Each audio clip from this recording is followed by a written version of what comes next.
Muhterem aziz kardeşlerim, Allah Subhanahu ve Teala Kur'an-ı Kerim'inde El-Mu'minun suresinde bizge ahir ayetlerini ayta.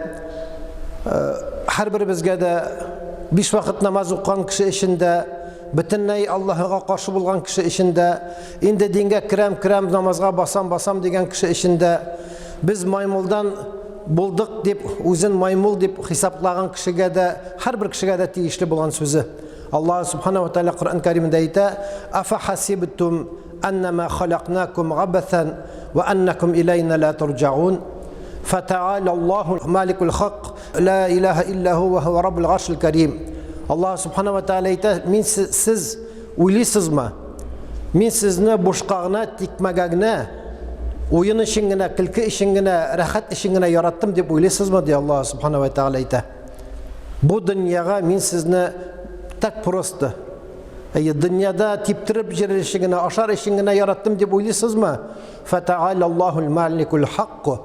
Allah Subhanahu ve Teala bütün neslinden de üstünlük buldu. Hamda Allah Subhanahu ve Teala karşı kırşının hocası burada deyip Allah Teala özü turunda ayta. Mına şu sorularga biz her vakit cevap tabarga tiyiş. Bu dünyaya ne işin kildik? Allah Subhanahu ve Teala bizge birdi akıl. En hürmetli, en kadirli nerse ol ali selametlikine tugul akıl.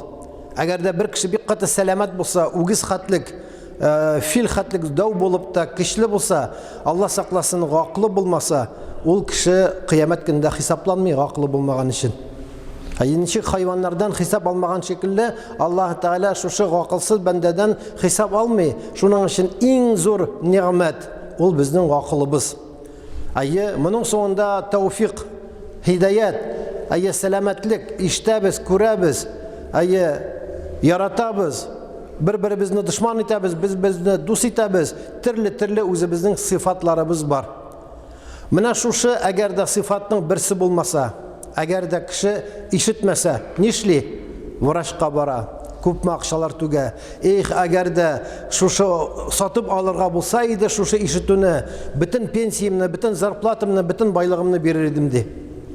Kişi eğer de көрмесе, яки нашар көрсе de okuya almay, көре almay, şu matur dünyanı көре almay, nişli, көре alsam idi, şu көз nurum kaytsa idi, vrachqa bara, közlük ala, kıyaştan közlükler ala, kulakka aparatlar ala, köp makşa kite. Sulıyız. Bugünkü günde Covid'nin eğer de bilgisi, eğer de isini sizmese, abanyanını жоғалтса, значит Covid deyler. Mına şu ezgine isini sizmev, işitmev, kurmev, hareketlenmev, eğer de hareketlene almasa, akıllı bozulmasa, nişler idik? Bütün nimetimizni, bütün malımızını verir idik. Bir kişi sırrı, bir kişi kilki kanışını, bir kişi sırrı, sen nerse bile yaşaysın, Allah Teala'nın nimeti bile yaşaysın mı, yaki selametlik bile yaşaysın mı? Ben selametlik bile yaşayayım de. Tiki kişi ayta, eğer de sen aşağın rizikini aşıya almasan, rak желудка, rak primoy kişki Allah saklasın, aşıya almasan, yartı malını şu aşar için verir idin mi? Verir idim.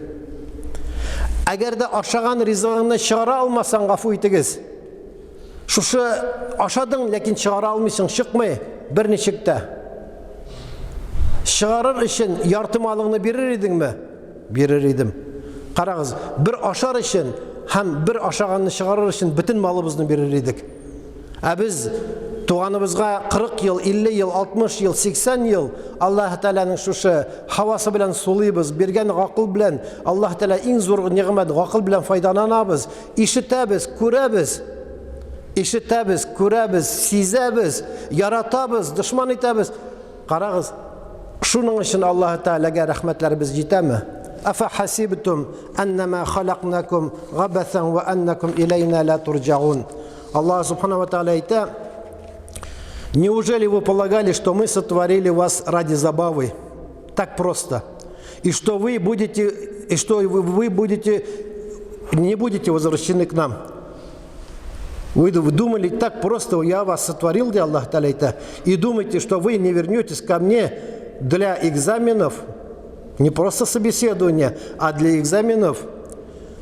Фата'аля Аллахуль маликуль хакку. Аллах Субхану ва Тааля, Он превыше всего. Он истинный властелин, нет божества кроме Него и Его благородного трона. Мына мөхтәрәм газиз хәдәшләр, шушы аятны әйттем. Хәзер карыйбыз, без үзебезнең шушы вакытыбызны, сәламәтлегебезне, Аллаһ биргән нигъмәтләребезне бүгенге көндә нишлибез? Шушы бүгенге көндә 24 сәгать вакытыбызда иртә белән уянганда, иртәнге намазга уянабызмы, яки намазны калдырып уянабызмы, иң беренче нәрсә, иң беренче каяры айфоным, айпатым. Нинди хәбәр килгән икән, SMS килгән микән, погода ничек икән, дусларым килгән микән, җомга белән тәбрикләгән микән, тегеләй булай нинди хәбәрләр бар. BBC-ндә укыйбыз, CNN-ндә карыйбыз, төрле информацияларны алабыз, балаларыбызны, кичкенә генә балаларыбызны уятып, 6 сәгатьтә, 7 сәгатьтә уятып, кемне алып барабыз детсадка, яслига, кемне алып барабыз тренировка, бокска, хоккейга, кемне алып барабыз анда балерина булыр дип, төрле танцларга, кемне анда математический кружокка булабыз, кемне анда башка кружокларга алып барабыз. Әле балага 5-6 яшь, 6-7 яшь балабызның инде вакытын, бөтен вакытын кирәкмәгән әйберләр белән, информациялар белән тутырабыз да. Авыл балабызга аннарсын 20 яшьтәме, 16 яшьтәме менә шушы кружоклар, менә шушы футболлар, менә шушы бокслар, менә шушы кикбокслар кирәк буламы, юкмы?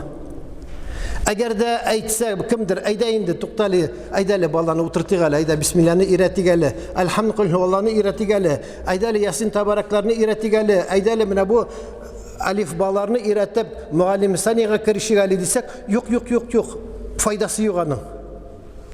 Балаларыбыз үсә, кружокларга баралар, төрле секцияларга баралар. Ул балеринада, ул тегәдә, ул пешерәдә, ул нитәдә, бәлки кызларга кирәк тул әйберләр. И менә шушы балаларыбыз үзебезнең булган зиһеннәрне, баладагы булган зиһенен, вакытын, аның бөтен кишен кирәкмәгән нәрсәгә тыгабыз. Афа хасибтум аннама халакнакум габатан ва аннакум илейна ла турҗаун. Аллаһ Тәала шушы бүләкне бирде безгә, подарокны бирде, аманатны бирде. Бушка бирде. Агар да бөтен слух, зрение, анда башка төрле үзебезнең менә шушы үзебезнең әйберләребезне акчага китерә башласаң, күпме миллионнар чыгыр иде. Бер кеше, человек заработал очень много денег, или ему дали очень много количества денег, и он вот этими деньгами, этими пачками растапливает воду в печке. Насади без лукшига. Маджнун. Башы юганың, дурак. Деньгами растапливает. Аллаһ Тәала безгә бирде акыл, Аллаһ Тәала бирде безгә сәламәтлек, Аллаһ Тәала безгә бирде вакыт, Аллаһ Тәала безгә нәрсә генә бирмәде. И без шушы үзебезнең шушы нигъмәтебезне, шушы әйберләребезне нәрсәгә расходуем? Бөтен кирәкмәгән нәрсәгә расходуем. 24 сәгать вакытның күпме генә без бүген гыйлемгә, күпме генә біз бүгін шушы Аллаһның зикренә, тасбихларга, Коръәннәргә күпме генә біз укыйбыз. Кайберләребез миңа инде уже я 50, я, наверное, не смогу выучить аят или ясин или табаракти. Не сможешь, конечно. Не сможешь, почему? Потому что без двумя вещами занимаемся. Вахтыбызны бушка үткәрәбез. Ненужные вещи тратим свое время. И что еще? Чревоугодие деген әйбер бар, переедание. Ашибыз. Афу тегез, татарша ул бик смачно звучит, бирән урнына ашибыз. Ашибыз. Шушы ике әйбер, вакытыбызны бушка үткәрәбез, һәм бик күп ашибыз, аннан соң авыртабыз, чирлибез. Почему мы не можем запомнить аяты из Корана? Почему у нас сердце каменное? Потому что мы свою память, которую в телефоне убираем, если мешает, мы здесь не можем убрать. Мы заполнили ненужными вещами, ненужной информацией, ненужной новостью. И поэтому что надо делать? Вот эту память надо заполнять только хорошими вещами, только полезными вещами. لا خير في كثير من نجواهم إلا من أمر بصدقة أو معروف أو إصلاح بين الناس ومن يفعل ذلك ابتغاء مرضات الله فسوف نؤتيه أجرا عظيما. الله سبحانه وتعالى Құран кәрімде айтты, сіздің сөйлеген сөздеріңізде бірнеше файда жоқ. Никакой пользы от того, что вы говорите друг с другом. Есть только польза, если вы призываете друг к другу к хорошему. Если хотите объединить там, или подружить кого-то, призывайте ко Всевышнему и его отстраняете от запрещенного, являетесь способником отстранить от запрещенного. Только в этом есть полезные вещи в вашем разговоре. А все остальное ненужное. Agarda bugun erta bilan kechga xatlik nasab biz siliymiz, kim bilan uchrashamiz, ul so'z foydalimi, foydasizmi, shularni yoza boshlasang 75-80% va'da kerakmagan so'zlar. Ozgina qola 10-15-20% qina foydali so'zlar qola. Qolgani kerakmagan turli anekdotlar, turli jirlar. Shakawtu li waqi'in su'a hifzi وأوصاني بترك المعاصي فإن العلم نور من إله ونور الله لا يعطى للعاصي. İmam Şafii, dört imamlarının birisi İmam Şafii kile özünün Vakki' isimli ustazına, şeyhine kile. Ayta, şeyh, mina men irenem, istaqalmay. Я стараюсь, никак не могу запомнить. Я хочу заучить, не получается. Насади фааршадани иля тарки магаси. Меня устазым айтты, ты оставь грехи. Не занимайся грехами. Фа инналь ильма нурун мин илляхи. Поистине знание, то есть Коран, это свет от Аллаха. Аллах Та'аля дан нур, а свет от Аллаха не дается грешным. Bir kimni kerakmi ashullanirga, bir kimni kerakmi ranjitirga o'zimizga qaytara kerak. Nega mening ishlarim bormay? Nega men Qur'on yodlay olmayman? Nega mening bolalarim tavfiqsiz? Nega men kuyovga chiqa olmayman? Nega men ilana olmayman? Nega mana shunday problemalar mening? Ikkay birini qarara kerak. Vaqtimizni narsaga o'tkazamiz hamda nindi informatsiya yeyamiz. Aşağın rizqlarimizni nechik oshiymiz, ko'pmi oshiymiz? Peygamberimiz sallallahu aleyhi ve sellem aytdı, adam balasına спинасını тигиз tutturışın, чтобы держать спину прямо, очень мало надо. Очень мало надо. Мы сегодня завтракаем, как обедаем. Обедаем, как 5 раз обедают. Ужинаем, казалось бы, ужин отдай врагу, девайтабез, но ужинаем еще где-то в часов 7-8, после ужина садимся перед телевизором, и перед нами еще там и семечки, и щипцы, и прочее, и попкорн, и все остальное. А потом думаем, почему у меня голова болит, и почему у меня шея болит, и почему у меня или понос, или запор. Қарағыз мұхтарам азиз қадашlar, икәй бір чревоугодие kerakmagan aybirlar ko'p etib ashov. Aytmayman men haram turunda. Haram turunda butunlay so'z aytmayman. Men aytam halal aybirni da ko'p etib asharga yaramay. Agarda halal aybirni da ko'p etib ashitran bo'lsang, ul vaqtni Alloh saqlasin. Payg'ambarimiz sallallohu alayhi vasallam aytdi, ayya qiyomat kunida rizqqa muhtoj bo'lar kim? Qiyomat kunida rizqqa muhtoj bo'lar dunyoda ko'p ashag'an kishi. В судный день будет голодным тот, кто при жизни очень много кушал. Qarağız, olda yaramay. Mana shu aybirlarni sizga aytasim kela. Alloh subhanahu va taala bizga nasan aytdi, ikki aybirni. Saqlag'iz dedi. Payg'ambarimiz da aytdi, ikki aybirni saqlag'iz, берегите, охраняйте две вещи. Это то, что между вашими губами, и то, что между вашими ногами, извините меня. То, что между нашими губами, это наш язык. Берегите свой язык. То, что между нашими ногами, как мужчины и женщины, и сохраняйтесь от прелюбодеяния.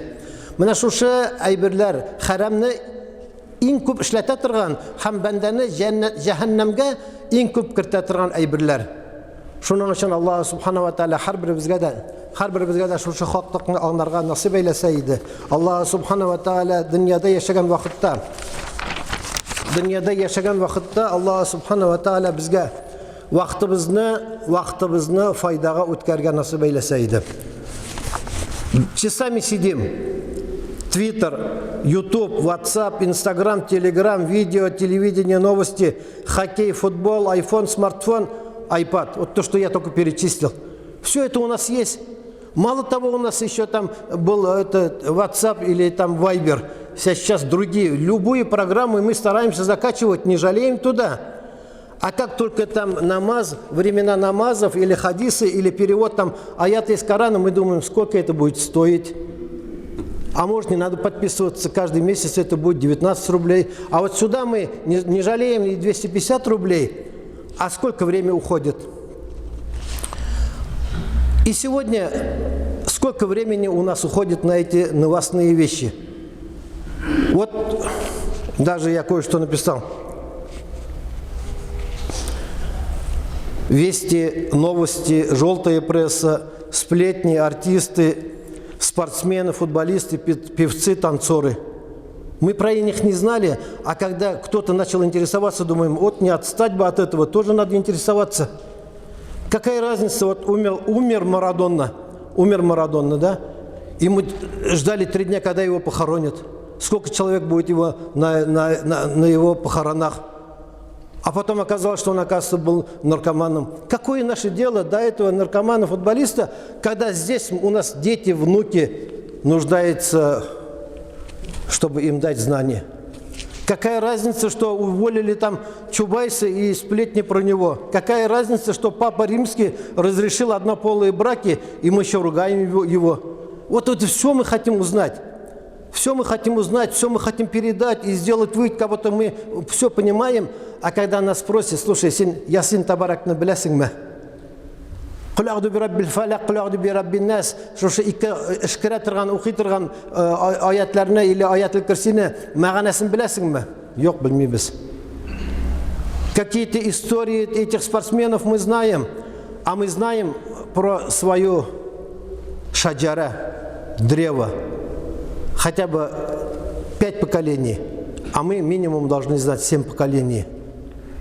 Дедушка был Мухаммад, Абдуррахман, Абдуль-Карим, Исмаил и так далее. Вот про это мы знаем.